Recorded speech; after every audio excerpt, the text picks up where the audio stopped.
Eu vivi em Freiberg, na Alemanha, a maior parte da minha vida.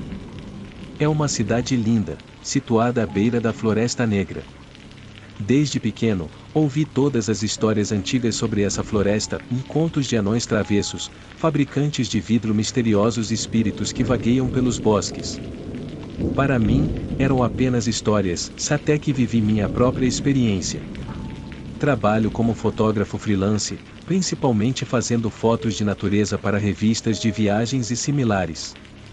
Honestamente, é um trabalho dos sonhos, e eu passo meus dias explorando algumas das paisagens mais bonitas da Europa, com a câmera em mãos. A Floresta Negra sempre foi um dos meus locais favoritos. Há algo na densa e escura vegetação e na névoa que frequentemente paira no chão que me parece atmosférico e relaxante. Recebi uma encomenda de uma revista de trilhas para capturar imagens dos caminhos menos explorados da floresta. Eles queriam fazer uma matéria sobre joias escondidas para trilheiros experientes. Fiquei empolgado, era uma chance de explorar áreas que eu ainda não conhecia. Meu parceiro habitual de trilhas, Mark, não pôde ir de última hora. Desculpe, amigo, disse ele ao telefone. Meus filhos estão com gripe. Você vai ficar bem sozinho? Eu garanti que estava tudo bem, eram apenas algumas noites, eu seguiria o plano e me comunicaria quando pudesse. Saí cedo numa manhã de terça-feira no final de outubro. Havia uma leve névoa sobre a cidade enquanto eu dirigia em direção à floresta. Planejei uma viagem de 3 dias, ficando em algumas das cabanas de montanha mais isoladas ao longo da trilha. O primeiro dia foi tranquilo. Caminhei cerca de 20 quilômetros seguindo uma das trilhas menos conhecidas. As cores de outono eram deslumbrantes, com os vermelhos e dourados das árvores de faia contrastando lindamente com o verde escuro dos abetos e pinheiros. Até consegui algumas ótimas fotos da Cachoeira Bergacha, que estava rugindo devido às recentes chuvas. Quando a noite se aproximou, cheguei à primeira cabana. O lugar era simples, mas confortável o suficiente, tinha algumas camas beliche, uma pequena área de cozinha e, mais importante, um telhado sobre minha cabeça. A previsão indicava chuvas possíveis, e eu podia ouvir o vento aumentando do lado de fora. Mas então ouvi outra coisa, um uivo longo e baixo ecoando pelas árvores. Sei o que você pode estar pensando, lobos, certo?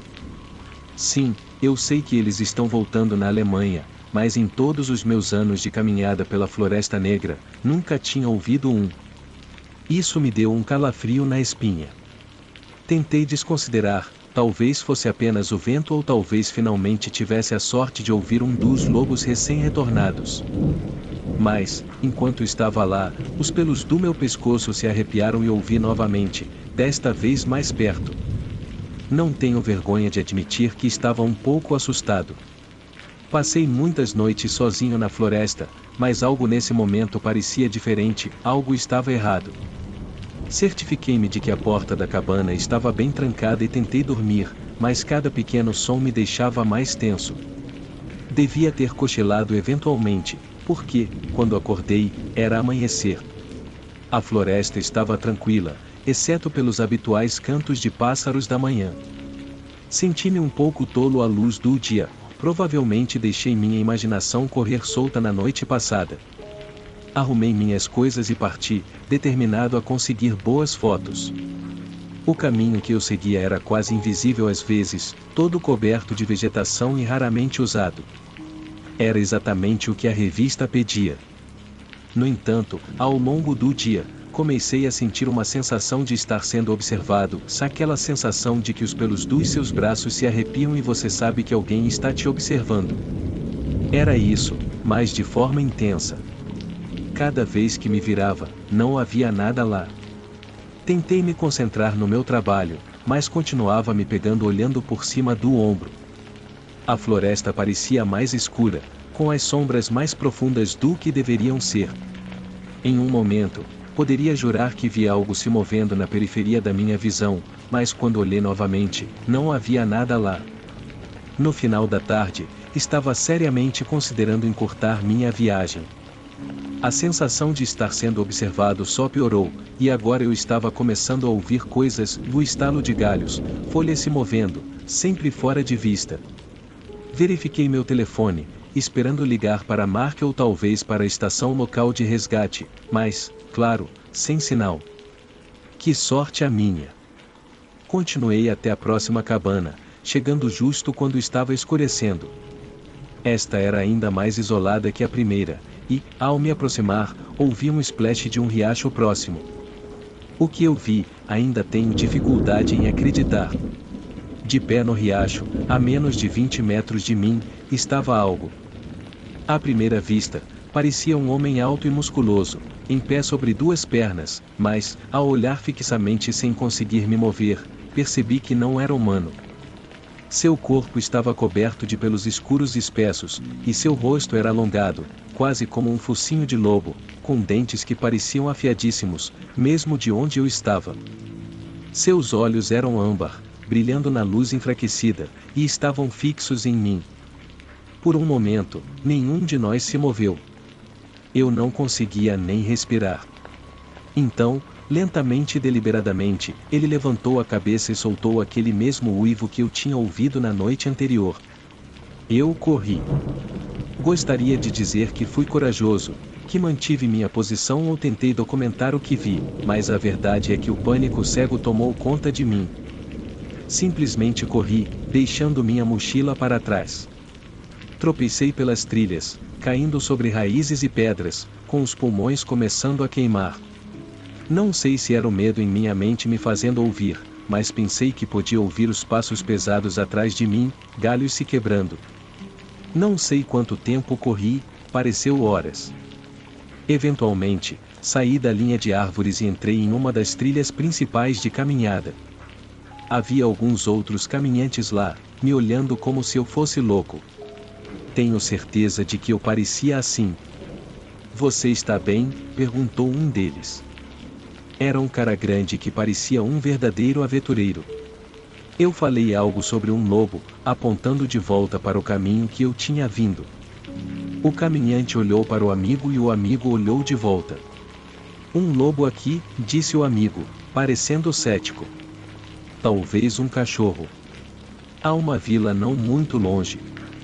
Eventualmente, consegui convencê-los a verificar, provavelmente mais para me agradar do que qualquer outra coisa.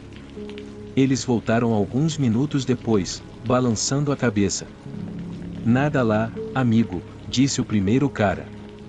Tem certeza de que está bem? Precisa que chamemos alguém? Eu devia estar um verdadeiro desastre, eles insistiram em me dar uma carona de volta para Freiberg. Acho que pensaram que eu tive algum tipo de ataque de pânico, um cara da cidade sobrecarregado não acostumado com a floresta, esse tipo de coisa. Eu não os corrigi, embora não soubesse o que mais dizer.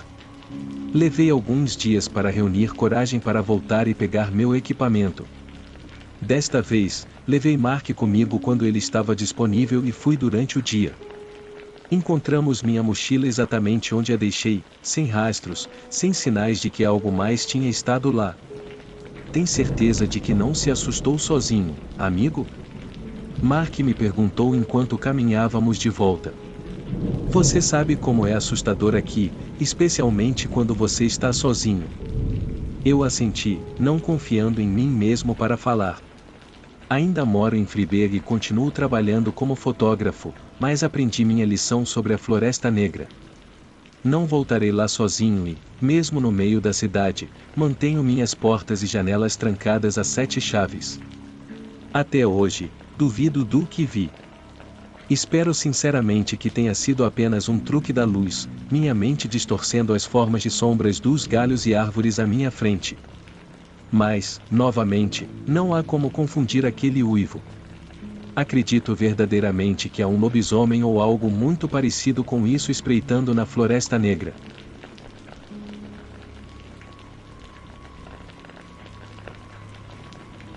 Essa história aconteceu há algumas semanas. Fiz um cruzeiro pela primeira vez com minha família. Eu não estava muito empolgada com a ideia, pois o oceano e sua vastidão sempre me deixaram assustada. Estar lá no escuro da noite, com milhas e milhas de água em todas as direções, não me parecia nada atraente, mas minha família insistiu e me arrastou junto assim mesmo. A maior parte da viagem foi pelo Atlântico Norte, e realmente era lindo. No entanto, eu ainda estava desconfortável. Nos primeiros dias, tudo estava ótimo, aproveitamos comida deliciosa, brincamos na piscina e assistimos a alguns shows. Foi realmente meio mágico, e até eu estava começando a me acomodar e me sentir mais confortável com o passar do tempo. Mas na quarta noite, enquanto todos diziam boa noite e se preparavam para dormir, eu tive uma sensação estranha que não consegui afastar. Coloquei minhas duas filhas na cama e fui para a minha, por volta das 11 da noite. O resto do navio estava silencioso, mas na verdade, eu supunha que era a única ainda acordada, ou pelo menos uma das poucas. Deitei-me na cama e tentei dormir, sem ligar a TV para não acordar meu namorado, que já estava profundamente adormecido. Devia ter conseguido cochilar, porque acordei de repente não muito depois, com um daqueles sonhos em que você sente que está caindo. Meus sentidos ainda estavam confusos, o que fez com que as vozes não me chamassem a atenção imediatamente. Eu assumi que os gritos e choros que estava ouvindo vinham da TV e que meu namorado a tinha ligado. Estava bem alto e eu temia que acordasse ou assustasse minhas filhas, então, com sono, pedi: "Amor, você pode abaixar o volume, por favor?" Sem resposta, os sons continuaram, e pareciam só ficar mais altos. Eu gemi de frustração e virei de lado, dizendo: "Você vai acordar as meninas. Diminua isso." Congelada, percebi que a TV estava desligada e meu namorado estava dormindo. Os sons pararam abruptamente. Eu fiquei ali, tensa, ouvindo, mas nada além de silêncio no escuro do quarto. Naquele ponto, comecei a racionalizar que devia ter sonhado com tudo aquilo. Não demorou muito para eu voltar a dormir, principalmente porque eu não estava exatamente acordada para começar. A noite passou bem por um tempo, mas quando acordei novamente, o relógio na minha mesa de cabeceira marcava 2h18 da manhã. Lembro-me desse detalhe específico vividamente. Fiquei deitada por alguns minutos até pensar que ouvi a porta do quarto se abrir. Não me virei para olhar, pois presumi que era uma das minhas filhas vindo para um abraço. Ensinei-as a se sentirem sempre à vontade para vir para a cama comigo se estivessem assustadas ou se sentissem mal, sem precisar me acordar primeiro. Senti um peso na cama ao meu lado e algo se aproximando. "Oi, querida", sussurrei em saudação. Não obtive resposta, mas ouvi o suave farfalhar dos lençóis atrás de mim. De repente, senti uma mão absolutamente gelada tocar minhas costas. Era tão fria que me fez ofegar. "Oh meu Deus, você está congelando. O que você tem feito?" Sussurrei, olhando por cima do meu ombro. Embora eu só pudesse distinguir um monte respirando lentamente sob as cobertas, não percebi na hora, mas pensando bem agora, a figura na cama comigo era muito grande para ser qualquer uma das minhas filhas pequenas. Eu ainda não obtive resposta, mas, à medida que a figura fria se aproximava ainda mais, até colocando um braço sobre mim, peguei o grosso edredom que havia jogado de lado e o coloquei de volta sobre nós. "Aí está, vá dormir. Mamãe está cansada", murmurei. A única resposta que recebi foi um profundo suspiro satisfeito e, em seguida, silêncio. Adormeci logo depois.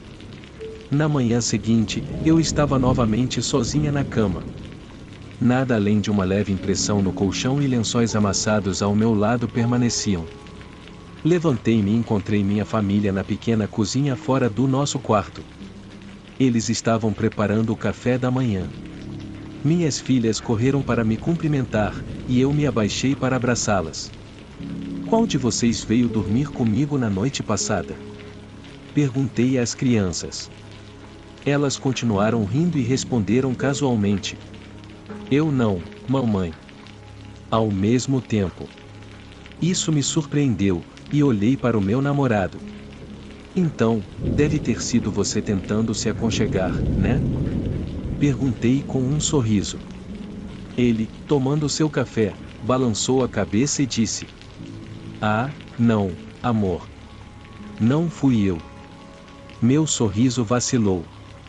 Meu namorado me perguntou o que havia de errado, e eu contei a ele e ao resto da família o que havia acontecido. Ninguém admitiu ter saído de seus quartos durante a noite. Assustada, fui para a varanda do nosso quarto e olhei para o oceano. Enquanto observava a água, algo de repente me ocorreu. Lembrei-me de onde estávamos e rapidamente encontrei nossa localização usando o Google no meu telefone, calculando aproximadamente onde estaríamos por volta das 2h20 da manhã. Conte a ele o que descobri, e ele parecia confuso. Então, o que importa onde estávamos na noite passada? Perguntou ele. Amor, olha, disse eu, entregando-lhe meu telefone com um conjunto de coordenadas na tela e uma descrição. Vi o rosto dele empalidecer enquanto ele juntava as peças na mente dele. Naquela noite, por volta das 2h20 da manhã, estaríamos bem sobre ou pelo menos muito perto dos destroços do Titanic. Meu namorado e eu nunca contamos a ninguém sobre a descoberta. Afinal, quem acreditaria em algo assim? Mas eu sei que aconteceu. Tenho experienciado eventos paranormais durante toda a minha vida e normalmente teria considerado isso normal para mim, mas não pude ignorar a coincidência de estar bem ali, naquele momento, sentindo aquela mão gelada.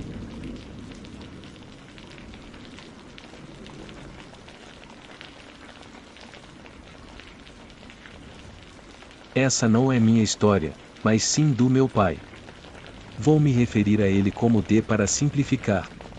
Quando D estava no exército, ele morava em uma casa militar em uma base muito antiga, onde muitos soldados morreram durante a Primeira Guerra Mundial. Ele ficou lá por um curto período, junto com outros 2 soldados. Certa noite, ele e seus colegas de quarto decidiram sair para jantar. O senhorio deles era muito rígido em relação a desligar todas as luzes antes de sair de casa, para não aumentar a conta de eletricidade. Então, D e seus colegas de quarto desligaram todas as luzes e saíram. Depois de algum tempo fora, eles voltaram e viram que todas as luzes estavam acesas e até a torneira estava aberta.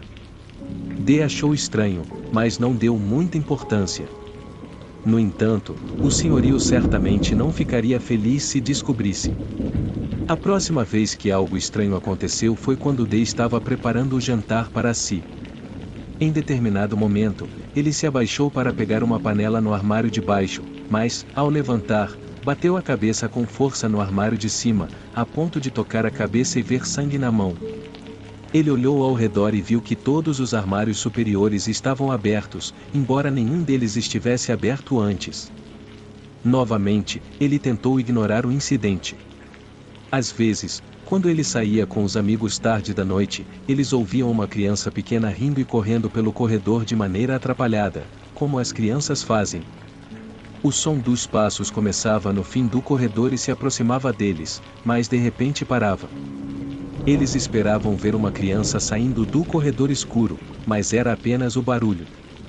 Eles não conseguiam explicar o que estava acontecendo, mas isso assustava alguns convidados, que também ouviam o som e, por isso, alguns até se recusavam a voltar.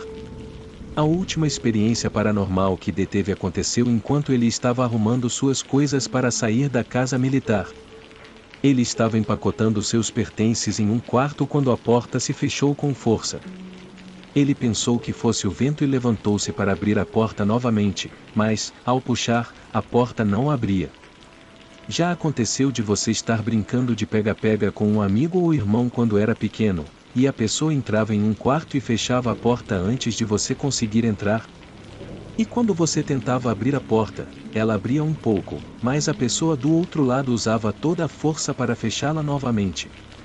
Era exatamente isso que estava acontecendo com D.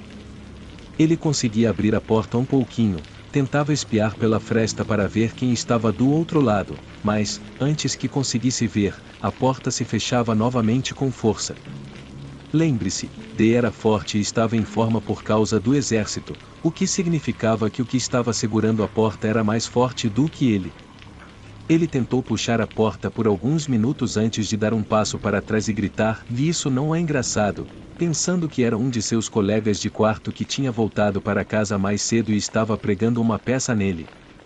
Após um segundo, ele tentou abrir a porta novamente, e ela abriu normalmente, como qualquer outra porta. Ele olhou para fora e viu apenas um corredor vazio. Quando olhou pela janela, viu que seus colegas de quarto estavam apenas começando a estacionar na garagem. Encontros paranormais meio que correm na família.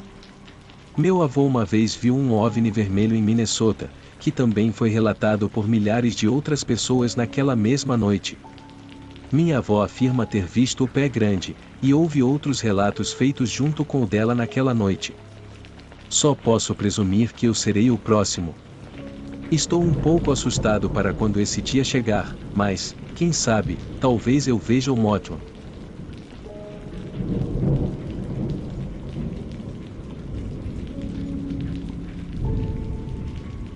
Esta história se passa na cidade fantasma de Calico. Um dia, minha família e eu fomos de férias com um grupo de amigos. Achei que a viagem seria divertida, mas acabei me enganando. Tudo começou comigo, sozinho, em uma mina que se estendia por cerca de 200 metros de profundidade. Eu tinha ido tão fundo que já não conseguia mais ver a luz do lado de fora. Nada havia acontecido ainda, até que eu saí e chamei alguns amigos que havia acabado de conhecer. Éramos em torno de 6 pessoas no total, e eu estava liderando o grupo pela mina, achando que conhecia o caminho, mas estava enganado, porque acabamos indo mais fundo do que eu já tinha ido antes. Em certo ponto, a mina se dividiu em 3 ramificações. A da esquerda descia, talvez, uns 60 a 90 metros, a da direita era estreita e tão reta que provavelmente precisaríamos começar a engatinhar. Foi aí que as coisas começaram a ficar assustadoras, então decidi que deveríamos começar a sair. Estávamos voltando, e eu estava na parte de trás do grupo. Não demorou muito para que eu começasse a ouvir passos atrás de mim. Olhei para trás umas 5 vezes, mas logo os passos se transformaram em uma caminhada rápida e, eventualmente, em uma corrida. Não contei ao resto do grupo porque não queria soar ridículo. Por fim, conseguimos sair da mina e voltamos ao acampamento. Mais tarde, por volta da 1h ou 2h da manhã, eu, meu amigo Brody e algumas outras garotas fomos a um cemitério que ficava logo na estrada. Fomos até lá e, quando chegamos, o portão estava trancado, mas encontrei uma forma de entrar, então entramos. Tentamos então falar com espíritos. Eu realmente não acreditava em coisas paranormais, achava que essa ideia seria divertida. Sentamo-nos ao lado de um túmulo e continuamos tentando falar com algum espírito. Devo mencionar que meu amigo estava usando um chapéu de cowboy, porque, de repente, acho que irritamos o que quer que estivesse ali, e o chapéu do meu amigo foi arrancado da cabeça dele. O curioso é que não havia vento ou brisa alguma. Todos ficamos bem assustados, então voltamos para os trailers. Sentamos ao redor de uma fogueira por um tempo, sem realmente discutir o que havia acontecido. Eventualmente, fomos dormir, nos despedindo e seguindo nossos próprios caminhos. Quando voltei ao meu trailer, deitei na minha cama e comecei a pensar sobre o que havia acontecido. Já tive várias experiências com o que acredito serem fantasmas, mas a pior de todas foi quando eu tinha cerca de 14 anos. Minha irmã, minha mãe e eu voamos para Carolina do Sul, onde ficaríamos por cerca de 6 dias na casa da minha tia. Eles moram em uma área densamente florestada. Costumávamos nadar em um lago atrás da casa da minha tia. Foi lá que aconteceu. Em certo momento, saí da água e comecei a caminhar de volta para casa. Olhei para trás por um segundo, e foi então que vi uma grande figura negra. Corri direto para o quarto do meu primo. Olhei pela janela e, naquele momento, não vi mais nada, então apenas ignorei e fui dormir. Honestamente, nunca pensei que veria algo paranormal em minha vida, mas acho que estava errado. Essas experiências ficaram comigo e provavelmente permanecerão para sempre.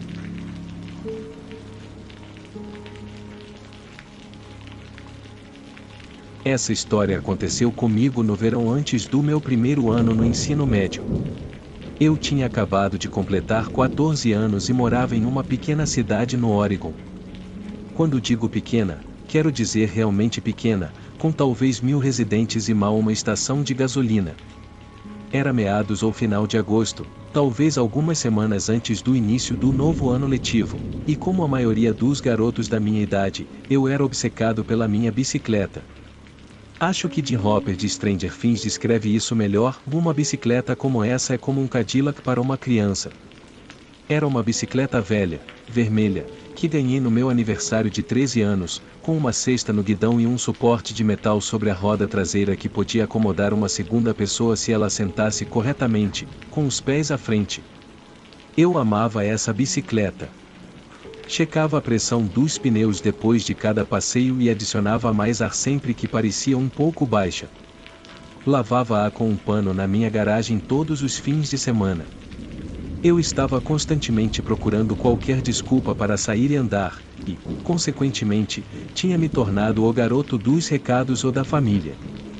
Sou o mais novo de 4 irmãos, mas quando isso aconteceu, os 2 mais velhos já tinham se mudado, e meus pais se separaram pouco antes de eu começar o ensino fundamental, então era só minha mãe, minha irmã mais velha e eu morando juntos. Nesse dia específico, tive sorte. Depois de chegar do fliperama, fui encarregado de levar um saco de latas ao centro de reciclagem para ganhar algum dinheiro. Minha irmã também pediu que eu comprasse um lanche na estação de gasolina. Depois de terminar essas tarefas, planejava colher amoras. Qualquer um do noroeste do Pacífico dirá que elas florescem rapidamente no verão, geralmente nas margens das estradas e estão disponíveis para quem quiser colhê-las. Montei na minha bicicleta e fui até a escola primária, já que o portão normalmente ficava aberto ao público, permitindo acesso ao parquinho. Estava ansioso para comer uma sacola de minhocas de goma, talvez algumas amoras também, e sentar em um balanço com meu livro da biblioteca. Talvez fosse o brilho vermelho dos relógios dentro das salas de aula, a única coisa visível através das janelas da escola completamente escura, ou o pôr do sol, que lançava o céu em um azul marinho rapidamente escurecido, sem quase nenhuma nuance de laranja ou rosa no horizonte, o que era especialmente estranho durante a temporada de incêndios. Mas eu não consegui ler mais do que um capítulo do meu livro antes que uma sensação de pressentimento se instalasse no meu estômago. Lembro-me de pensar repetidamente para mim mesmo: você veio aqui para ler, então vai ler só mais um capítulo. E quando o próximo capítulo parecia longo demais, só mais uma página. Provavelmente não ajudou o fato de que, se eu não estivesse ouvindo CDs de qualquer novo idioma que estivesse aprendendo na época, seria francês quando isso aconteceu, eu geralmente estava ouvindo histórias de ocorrências inexplicáveis e assustadoras enquanto andava de bicicleta, não muito diferente do que estou fazendo agora. Naquela época, insisti que a história que estava ouvindo estava apenas me deixando paranoico. Crescendo, sempre me disseram para confiar nos meus instintos, e se eu sentisse que algo estava errado, deveria ouvir essa sensação. Rapidamente, guardei minhas coisas na cesta da bicicleta. Eram 20h53 quando saí do parque. Lembro-me de olhar por cima do ombro, quase freneticamente, ao sentir que estava sendo observado, e os relógios das salas de aula chamaram minha atenção. Saí daquele parque como um morcego saindo do inferno. Imediatamente após sair da escola, me senti estranho. Tudo parecia estar em câmera lenta, como se algo tivesse deslocado o tempo em uma fração de segundo. Cada carro que passava por mim e minha bicicleta parecia diminuir a velocidade à medida que passava. Agora, não vou entrar em muitos detalhes porque não é importante, mas eu era um paciente regular do hospital e tinha uma consulta 4 dias depois para um ECG, alguns exames de imagem, e discutiríamos um novo medicamento. Então, quando meu ritmo cardíaco aumentou dramaticamente e comecei a sentir dificuldade para respirar, pensei na minha mãe me lembrando de monitorar meu coração e minha respiração. Talvez, devido à confusão e ao medo, minha mente estava embaralhada, e eu não liguei esses sintomas às outras coisas estranhas que estavam acontecendo. No entanto, agora sei que esses foram alguns dos primeiros sinais de alerta. Como eu andava muito de bicicleta, desenvolvi um mapa mental dos caminhos e costumava seguir a mesma rota para casa todos os dias, uma que seguia os postes de iluminação para que eu pudesse ver mais do que a pequena e fraca luz na frente da minha bicicleta permitia. No entanto, ao passar pelo parque, as luzes começaram a piscar, algumas apagando completamente. O letreiro da Shell, que eu podia ver da janela do meu quarto e que nunca tinha visto apagado, parecia estar desligado quando passei pela biblioteca. Um homem passeando com um cachorro passou por mim, e eu poderia jurar que o vi parar e assistir minha bicicleta passar, murmurando uma única palavra: pare. Mas eu não parei por nada. Quando olhei para baixo, pude ver minhas pernas se movendo incrivelmente rápido, e ainda assim não parecia que eu estava me movendo rápido de jeito nenhum. Ao virar na minha rua, primeiro notei que havia uma nova neblina no ar, encharcando as costas da minha camiseta e shorts, ou talvez eu estivesse suando tanto assim, não conseguia dizer. Em segundo lugar, percebi que a rua parecia estar cheia de gatos de rua. Isso, em si, não era muito incomum. Nossa cidade estava cheia deles, e eu costumava sentar na calçada acariciando 3 ou 4 gatos ao mesmo tempo. Mas esses gatos estavam todos sentados de frente, olhando para a rua, e assim que passei pelo primeiro, todos eles pareceram se virar, com os olhos fixos em mim, brilhando sutilmente no escuro. Eu não conseguia ver além do topo da pequena colina que estava subindo, mas sabia que qualquer gato do outro lado também estava virado para me observar. Reprimi um arrepio, mas ainda assim ignorei. Gatos são criaturas curiosas, afinal. Você passa por um e ele sempre te olha, isso eu podia explicar. Mais postes de luz piscaram à medida que eu passava. Então, ao chegar ao final da colina, algo correu para fora da floresta, o que, onde eu moro, não é tão peculiar por si só. Veados atravessam a estrada sempre que querem. Às vezes, eu via um porco, e galinhas pareciam passear com suas famílias todos os dias. Mas esse animal, e eu nem sei o que era. Poderia ser quase humano. Era bípede vagamente, tinha uma forma humana, mas era alto, muito alto, pelo menos 2 metros. Seus braços pendiam até os joelhos, e eu não conseguia dizer se estava curvado ou não. Sua pele era cinza e cheia de protuberâncias, todas as veias pareciam estar saltando de seu corpo. Sua cabeça não parecia separada do pescoço. Ele parou na calçada à minha esquerda. Lentamente, quase como se estivesse rangendo, virou os olhos para mim. Eu derrapei minha bicicleta para parar no centro da estrada, com medo de atropelar um animal, e acabar matando-o ou ser jogado sobre o guidão. Gaspirei, tremendo, com o coração batendo fora do peito. Fiquei congelado por um momento, de boca aberta. Seus olhos brilhavam amarelos, e eu não conseguia ver pupilas. Tinha um nariz quase em forma de focinho, e sua respiração soava como tábuas de piso rangendo. Eu podia ver seu peito vibrar a cada respiração. Ele virou a cabeça para o lado, mas seu pescoço não parecia se mover junto com a cabeça, apesar de parecer ser o mesmo apêndice. Assim que meu cérebro processou que essa coisa provavelmente estava com fome, decidi que não queria ser sua próxima refeição. Apertei os pedais o mais rápido e forte que pude. Nunca pedalei tão rápido em minha vida.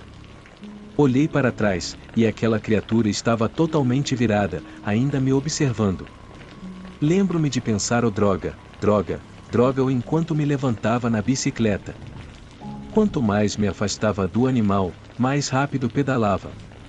Lembra quando eu disse que parecia que o tempo tinha sido deslocado? Bem, agora o tempo estava se corrigindo. Assim que avistei minha casa, virei freneticamente, indo direto para a garagem. Não me importei em pegar meu livro da cesta da bicicleta, nem me importei em verificar os pneus. Apenas corri para dentro, apertando desesperadamente o botão para fechar a porta da garagem. Nem me incomodei em expulsar o gato de rua que entrou na garagem. Corri para dentro de casa, trancando a porta. Como um Olá Kid, ó criança com a chave de casa, por boa parte da minha infância, não era surpresa que eu estivesse sozinho em casa. Tomei um banho e tentei esquecer que qualquer coisa tinha acontecido, mas, enquanto sentava no sofá comendo uma torta de micro-ondas, provavelmente assistindo a algum sitcom na TV, não pude evitar de olhar pela janela da sala, meio esperando que aquela criatura estivesse com o focinho pressionado contra o vidro. Tentei muito evitar aquele local pelo resto do verão, o que não era fácil, considerando que era a rua onde eu morava e todas as ruas da cidade levavam à mesma estrada principal para sair da cidade. Havia 4 entradas para minha rua, todas levando aquela faixa de estrada. Mas, com o início das aulas, não pude mais evitar, ou poderia, mas a alternativa seria passar em frente à casa de um valentão no caminho de casa, um valentão que costumava jogar coisas em mim e no meu melhor amigo durante a educação física. E eu preferia não ter uma bola de basquete jogada na minha cabeça enquanto andava de bicicleta, então arrisquei. Eu não estava indo para casa muito tarde. Certifiquei-me disso depois do primeiro incidente. O mais tarde que chegava em casa era por volta das 5 ou 6 da tarde, quando tinha atividades extracurriculares. As primeiras semanas foram perfeitamente normais, exceto por uma certa ansiedade. Mas, no final de setembro, uma tarde, senti de novo aquela sensação lenta, estranha e assustadora, como se eu estivesse me movendo através de mel. Todo mundo por quem passei de bicicleta parecia parar e me assistir passar, e quando desci aquela colina, ignorei a presença que sentia me observando nas árvores próximas e continuei pedalando. Enquanto escrevo isso, estou prestes a começar o meu 3º ano do ensino médio, e diria que estou muito mais maduro agora, definitivamente mais alto, e até comecei a fazer a barba. Mas posso dizer com certeza que, se algum dia vir aquela coisa de novo, nunca mais serei tão confiante em virar a bicicleta e sair correndo. 2 pessoas foram encontradas mutiladas e mortas no meu aniversário, e não posso deixar de me perguntar se isso poderia ter sido eu. Eu nunca mais fico fora depois do pôr do sol.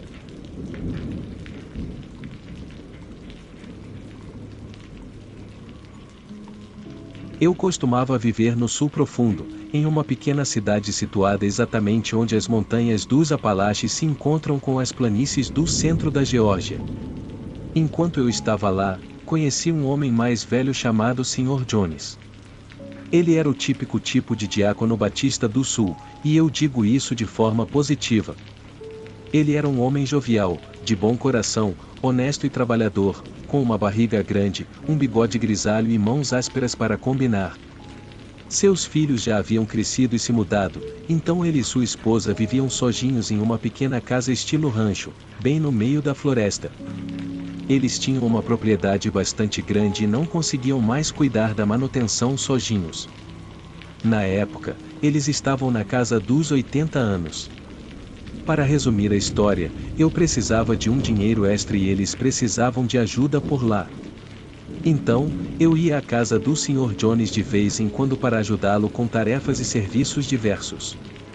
Ele não me pagava muito, mas geralmente o trabalho não era difícil, $20 para cortar a grama, $10 para ajudar a limpar a garagem, $5 aqui e ali para isso ou aquilo.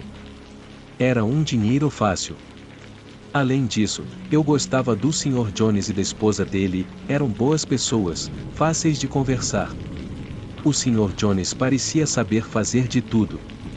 Ele me ensinou a trocar o óleo do carro, algumas habilidades básicas de marcenaria, como instalar uma torneira de pia e muitas outras coisas.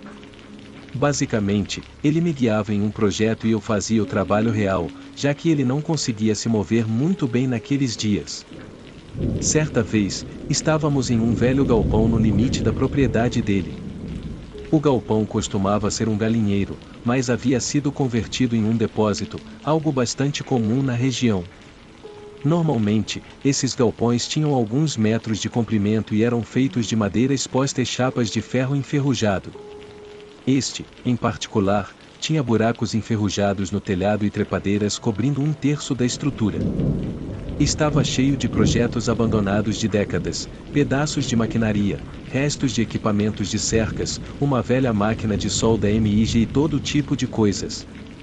A parte em que estávamos trabalhando naquele dia estava cheia de caixas de papelão, pedaços de metal, frascos com pregos enferrujados e ferramentas quebradas que o Sr. Jones esperava usar.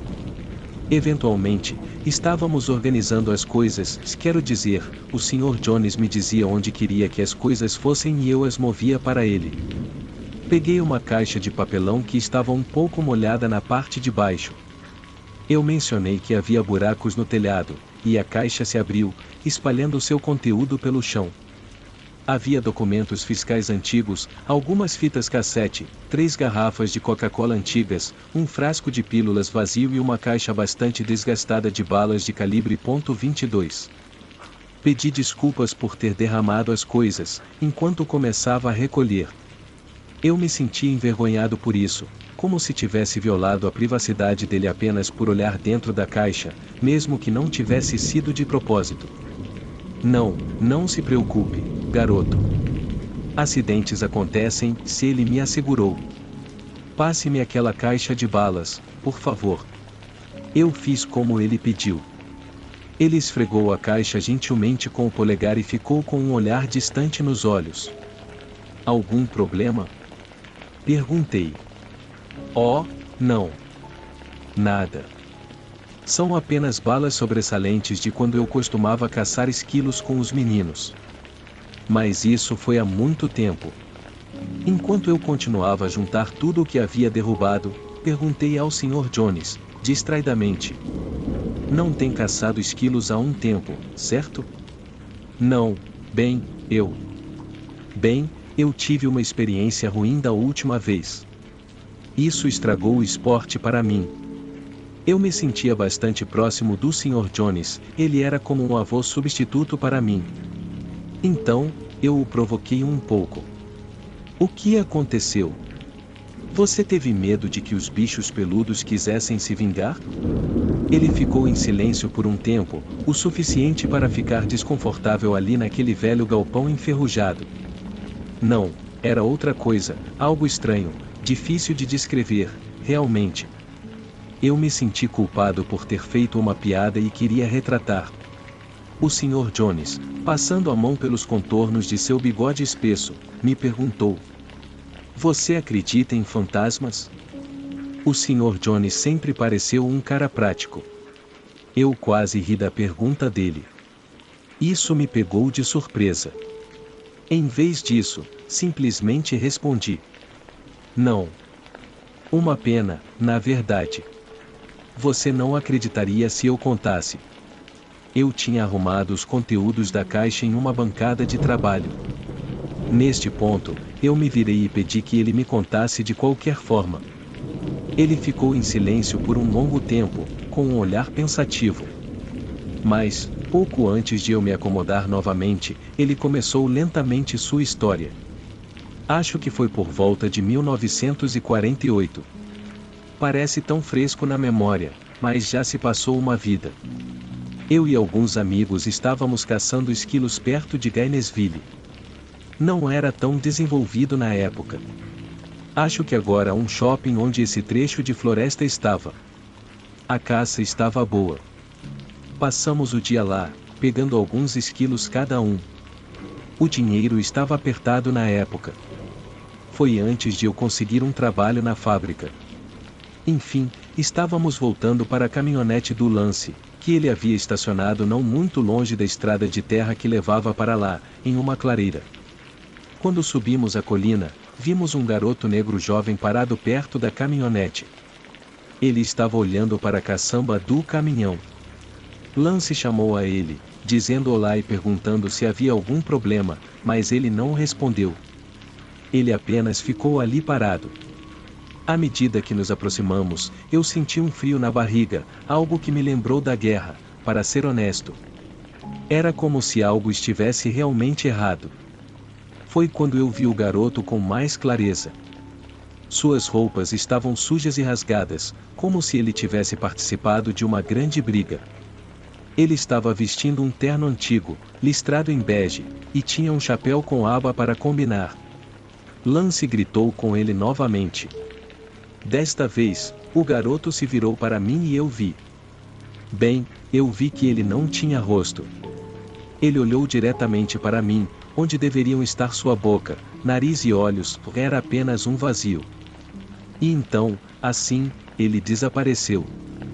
Lance correu até sua caminhonete. Os outros rapazes foram atrás dele. Procuraram em toda parte, mas não encontraram nenhum traço. Não sei para onde ele poderia ter ido, mas ele se foi. Desapareceu, assim, do nada.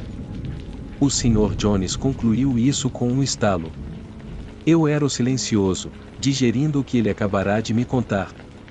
O Sr. Jones disse solenemente. Nunca mais fui caçar esquilos depois disso. Acabou com a diversão para mim. Ele jogou a caixa de balas de volta debaixo da bancada de trabalho. Eu disse ao Sr. Jones a verdade quando disse que não acreditava em fantasmas, mas duvido que eles sintam mesmo.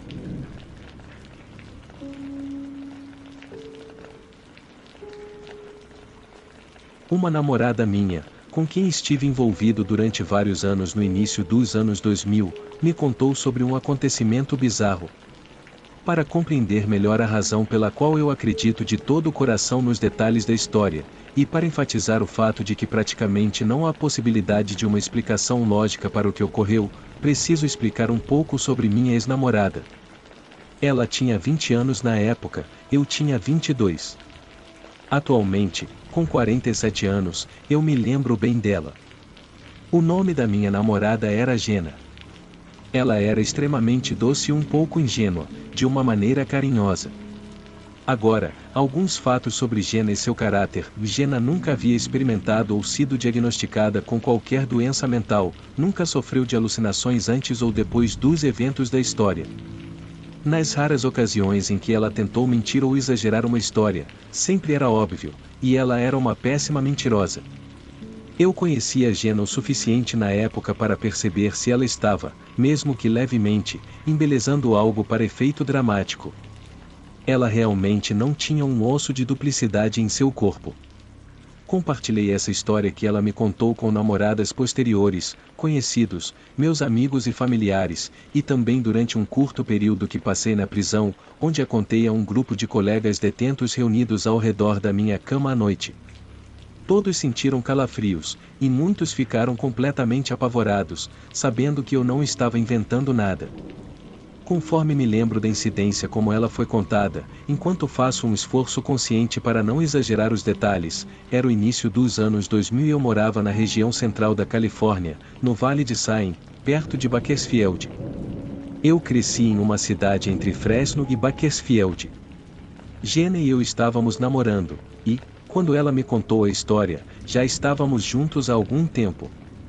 Eu estava bem familiarizado com suas idiosincrasias e sua incapacidade de mentir ou distorcer a verdade de forma convincente. No dia em que isso aconteceu, Jenna estava dirigindo para o apartamento da tia e da prima em cidade. Acredito que ela estava indo apenas visitar a prima, que tinha aproximadamente a mesma idade de Jenna, e as duas eram bastante próximas, tendo crescido juntas. No apartamento moravam sua tia e sua prima, chamada Stacy. Stacy e sua mãe viviam sozinhas, o pai de Stacy havia sumido há bastante tempo, infelizmente uma situação comum. A proximidade de Jenna com sua família lhe dava acesso praticamente irrestrito a todos os lares e apartamentos imediatos da família. Ela também tinha chaves extras para a maioria deles e era bem-vinda para entrar e sair como quisesse, inclusive para visitas não anunciadas. Eu honestamente não me lembro especificamente se tínhamos celulares para uso normal na época. Éramos o que se pode chamar de o pobre branco, e não estou me referindo a um aspecto superficial de aparência. Enfim, o ponto era que Jenna não precisava ligar para Stacy para anunciar sua visita, ela simplesmente aparecia sem aviso prévio, estacionando na frente do prédio naquele dia. O prédio de apartamentos tinha 2 andares, com uma área de terra na frente perto da rua onde se podia estacionar, mas o estacionamento dos moradores era na parte de trás do prédio, com todas as portas da frente voltadas para a rua. Esses apartamentos tinham uma entrada única e nenhuma saída pelos fundos. Havia uma grande janela na frente de cada apartamento, sem janelas nos fundos ou nas laterais. O complexo não era dos melhores lugares, mas sua tia Stacy tinha seus próprios quartos. Jenna estacionou na frente, sem motivo para acreditar que seus familiares não estavam em casa, mesmo que não pudesse vê-los de onde estava estacionada. Ela seguiu normalmente, subindo um andar e caminhando 3 apartamentos pelo corredor aberto até a porta da tia e da prima. Tentou a maçaneta e, ao encontrar a porta trancada, usou a chave para abrir a porta sem bater. Ela entrou e não viu sua tia ou prima imediatamente, então caminhou da porta da frente para a esquerda e olhou na pequena área da cozinha. Não havia ninguém lá, então chamou: "Oi, gente, sou eu." Sem resposta, Jenna começou a andar pelo curto corredor que levava aos 2 quartos no fundo do pequeno apartamento. O primeiro quarto era à sua direita, o quarto de sua tia. Ela deu uma olhada, mas não viu ninguém. Chamou novamente: "Oi, Stacy, sou eu, Jen." Como também não obteve resposta, Jenna continuou pelo corredor. Naquele momento, ela estava bastante convencida de que não havia ninguém em casa. Afinal, seria quase impossível não tê-lo ouvido de seu ponto de vista no corredor. O único banheiro no final estava vazio e a maioria das luzes estavam apagadas, exceto pelo quarto de Stacy, que tinha uma única luz fraqueando o corredor. Jenna então andou alguns passos em direção à porta do quarto da prima e virou para olhar dentro. À sua esquerda estavam as gavetas da prima e, diretamente à sua frente, estava a cama de Stacy. Lá estava Stacy, sentada na cama, ereta, mas completamente imóvel, apenas sentada na borda do colchão pequeno, de costas para Jenna. Jenna ficou surpresa. Assumiu que, se não houvesse nada de errado, a prima teria respondido antes quando ela se anunciou. Então falou: "Oi, Stacy, o que há? Você está bem?" A prima, ainda sentada na borda do colchão, não fez nenhum movimento em resposta que indicasse que estava ciente de que Jenna havia falado com ela ou mesmo de que Jenna estava na porta do quarto. Agora, começando a se preocupar com o comportamento estranho de Stacy, Jenna se aproximou mais da cama. Ela estava confusa com o comportamento estranho de Stacy e imaginava todos os piores cenários possíveis que poderiam explicar a postura rígida e imóvel de Stacy. Nesse momento, enquanto se aproximava do final da cama de Stacy, a voz de sua tia veio da área da sala, junto com os sons familiares da porta da frente se abrindo e o que provavelmente era alguém carregando sacolas de supermercado entrando na cozinha. Mas então, havia uma segunda voz. Sua tia estava conversando alegremente com alguém, e Jenna reconheceu imediatamente essa segunda voz. Era Stacy, cuja cama estava agora de frente para ela. Enquanto ouvia o movimento na cozinha, Jenna estava em um estado semi-chocado e confuso, tentando racionalizar e entender toda a informação sensorial contraditória. Tentando encontrar sua voz, Jenna chamou suavemente pelo corredor: "Tia, sou eu, Jen." Só passei para... E ela parou no meio da frase. Um frio de pavor a invadiu enquanto se virava lentamente em direção ao quarto de Stacy. Para seu horror, a figura na cama havia virado a cabeça, mas de uma maneira não natural, sem mover os ombros ou a parte inferior do corpo. O que deveria ter sido o rosto familiar de sua prima havia sumido, substituído por um rosto grotesco que a encarava. A pele estava cinza como cinzas de fogueira, com ângulos agudos onde deveriam haver curvas, um olhar sem emoção e uma boca sem lábios discerníveis ou expressão. Seus olhos negros eram fundos e vazios, não com raiva, mas ligeiramente semicerrados, refletindo a imagem de Jenna enquanto ela estava ali, parada diante dele. Jenna gritou, o som rasgando o pequeno apartamento enquanto ela corria pelo corredor e entrava na cozinha, onde sua tia e Stacy estavam desempacotando as compras. "Há alguém no quarto da Stacy." As palavras saíram em uma confusão frenética.